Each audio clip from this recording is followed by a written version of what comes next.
جمهور الزمالك ايه؟ دول شايلين صورنا. وجمهور الزمالك. جمهور الزمالك صح. الطريق للسيف هاوس مش سهل زي ما انتوا فاكرين. الناس دي كلها بتلعب عليكم.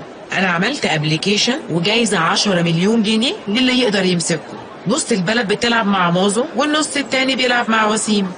صحيح، اللي هيحاول يبلغ البوليس موضوع القنبله متصور من اوله لاخره.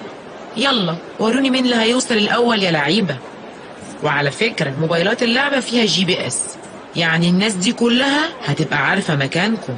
مستنياكم. شاو. نهار اسود.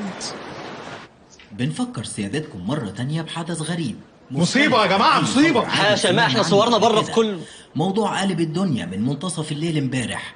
ملياردير ما اعلنش عن نفسه تواصل معانا ليعلن عن مسابقة غريبة من نوعها. المسابقة دي مش لشخص ولا اتنين، دي لكل شخص عايش داخل جمهورية مصر العربية. والموضوع اتنشر في جميع القنوات الإخبارية والصحف المحلية والعالمية.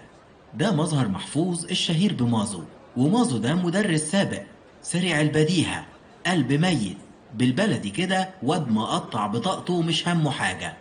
اللي على الشمال ده بقى يبقى وسيم الصريطي، مدير لفندق، رجل منظم وعقله موزون، وأي حاجة بيدوس فيها بيبقى ضامن مكسبها، يعني راجل أدرجي.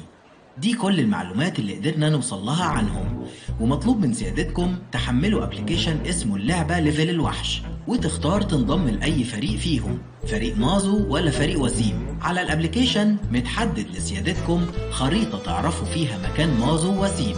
انت انضميت لفريق مازو، مطلوب منك تمسك وسيم والعكس، وتروح تسلمه لأقرب كشك للعبة ليفل الوحش.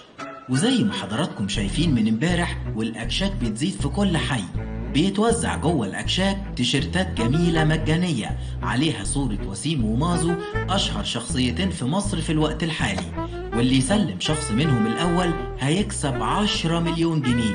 يا بلاش حاجة يعني ولا في الأحلام، وانبساط ولعب في مصر كلها. الحق يا مازو، انتوا كمان بقيتوا ترند على فيسبوك وتويتر. وانا كمان نزلت اللعبة وفي 16 مليون واحد منزلها. يعني ايه؟ يعني احنا باين علينا جايزة دلوقتي والبلد كلها بتجري ورانا؟ يعني ايه فعلا؟ بعد ما كنا احنا اللعيبة بقينا لعبة والناس عايزانا؟ بقول لك يا مازو، انت لازم تفكر في طريقة عشان تعرف تهرب بيها. هنهرب منين؟ ده الناس تحت هتموتنا. بقول لك ايه، احنا نبلغ البوليس يا وسيم. بوليس ايه يا وسيم؟ بس دلوقتي انت كمان قالت ما ينفعش بوليس. خلاص يبقى اخبيك في قلبي وما فيش حد هيعرف عنك حاجة يا حب. مش وقته خالص التلزيق ده. مش وقته فعلا التلزيق ده يا اسراء، مش وقته.